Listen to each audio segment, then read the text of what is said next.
प्राण त्यागने के पश्चात जब स्वर्ग में अनुज पांडु से भेंट होगी तो मैं उसको क्या उत्तर दूंगा?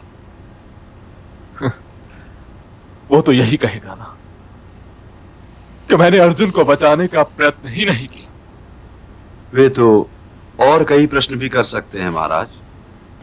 लाक्षागृह से लेकर द्रौपदी वस्त्रहरण तक सारी बातें पूछ सकते हैं वे। नहीं, तुम मेरे अनुज को जानते नहीं थे संजय। वो तो सिंहासन ही पर नहीं बैठ रहा था, किंतु दादीश्री के आदेश ने उसे विवश कर दिया। यदि वो होता तो निस्संदेह मेरे दुर्योधन ही को अपना युवराज नियुक्त करता, किंतु वो ये तो अवश्य ही पूछेगा संजय कि भ्राताश्री, जब मेरा पुत्र अर्जुन आत्मदाह के मार्ग पर जाने लगा तो आपने उसे रोका क्यों नहीं?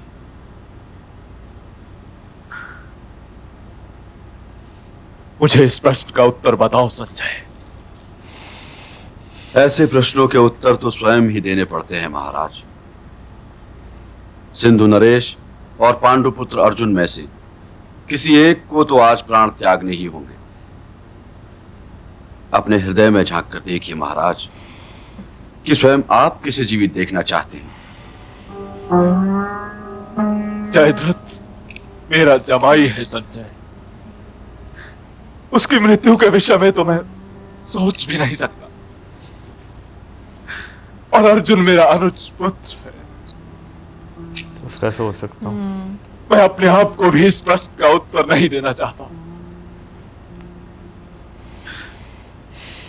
मैं अग्निदेव की पूजा करूंगा कि जब अर्जुन अग्नि समाधि लेना चाहे तो वो प्रकट ही ना हो। इस प्रकार जयद्रथ भी बच जाएगा और अर्जुन भी। के सवार हमेशा डूबते हैं। ऐसा नहीं है कि मुझे सौभद्र की मृत्यु का दुख नहीं, दुख तो है, किंतु युद्ध में लोग वीर गति को प्राप्त होते ही रहते हैं। फिर भी मैंने युधिष्ठिर के पास अपना शोक संदेश भेज दिया है, किंतु अर्जुन को यह तो शोभा देता ही नहीं कि वो स्वयं अपनी बहन के माथे की बिंदी मिटाने का प्रयत्न कर रहा है। मुझे तो लगता है कि वासुदेव उसे समझा लेने में सफल हो जाएंगे, किंतु ये सारा दोष भी स्वयं वासुदेव ही का है। अर्जुन तो युद्ध के लिए तैयार ही नहीं, पूरी दुनिया में और जब वो युद्ध के लिए तैयार ना हुआ होता तो ये युद्ध ही ना होता, और जो ये युद्ध ही ना हुआ होता तो प्रिय अभिमन्यु आज जीवित होता। अरे संजय, ये युद्ध तो करवा रहा है वो देवकी का पुत्र, न जाने किस जन का पैर निकाल रहा है। केशव, मेरा रथ जयद्रथ की ओर ले चलिए, क्योंकि आज यदि सारी कौरव सेना उसकी सुरक्षा के लिए खड़ी है तो मेरे पास अधिक समय नहीं है। केशव, मेरा रथ उसकी ओर ले चलिए। ले चलता हूं पार्थ, परंतु तुम रथ के लिए मार्ग बनाना आरंभ करो। जो आज्ञा केशव।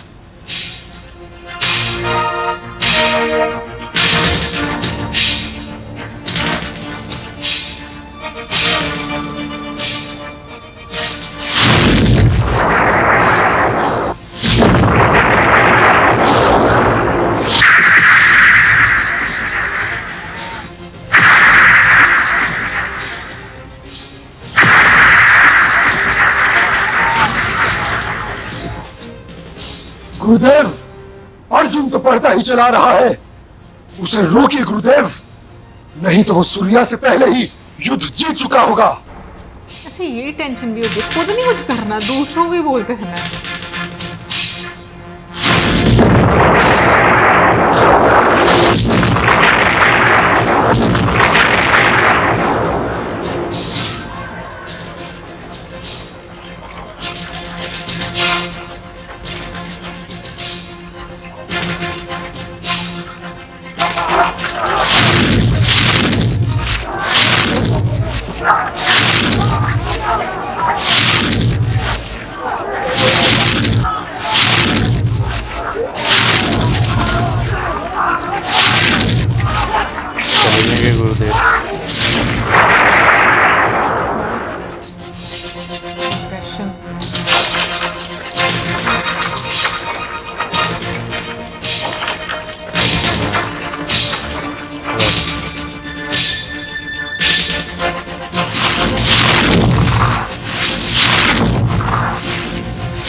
सूर्यास्त की देखा ना, कंसंट्रेशन डाइवर्ट हो रही है ना। गुरुदेव को पता चल गया। प्रणाम गुरुवर। आज मेरा मार्ग ना रोकेगा गुरुवर, क्योंकि आज जो मेरे सामने आएगा, महादेव की सौगंध, मैं उसे अपने मार्ग से हटाकर जयद्रथ की ओर चला जाऊंगा। इसलिए आज मुझे रोकने का प्रयत्न ना करना गुरुवर। जब तक मैं तुम्हारा मार्ग रोके खड़ा हूं कुंती नंदन, तब तक तुम सिंधु नरेश के पास जा ही नहीं सकते हो। सिंधु नरेश के पास जाने के लिए तुम्हें मुझे मार्ग से हटाना होगा। जो आ गया।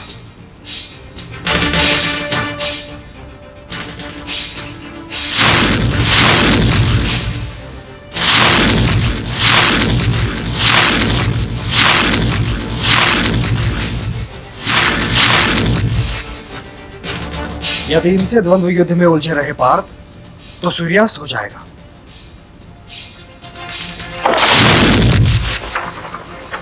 ठहर जाओ अर्जुन, शत्रु को पराजित किए बिना ही जा रहे हो। आप मेरे शत्रु नहीं हैं आचार्य, आप तो मेरे गुरु हैं। और मैं ये भी जानता हूं कि स्वयं आपके अतिरिक्त इस संसार में कोई भी आपको पराजित नहीं कर सकता।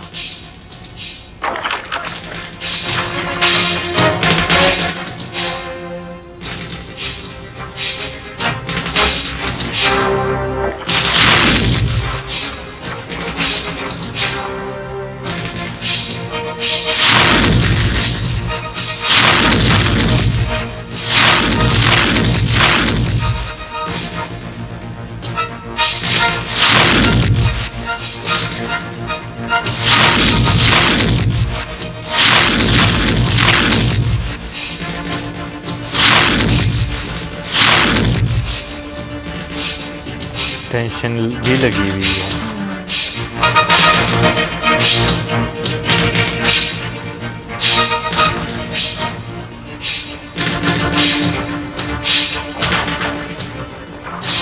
अब कौन?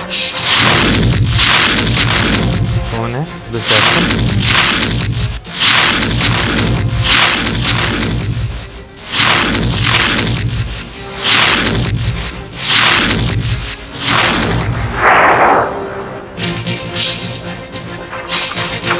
अब कौन आ?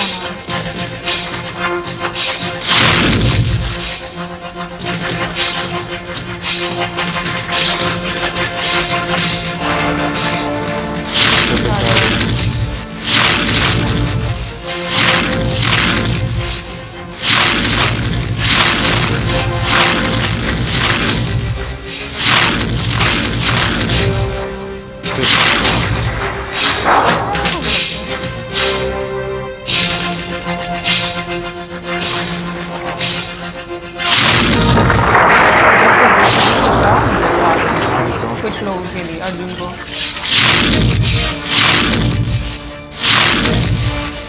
मछली आ गई नकुल सहदेव की।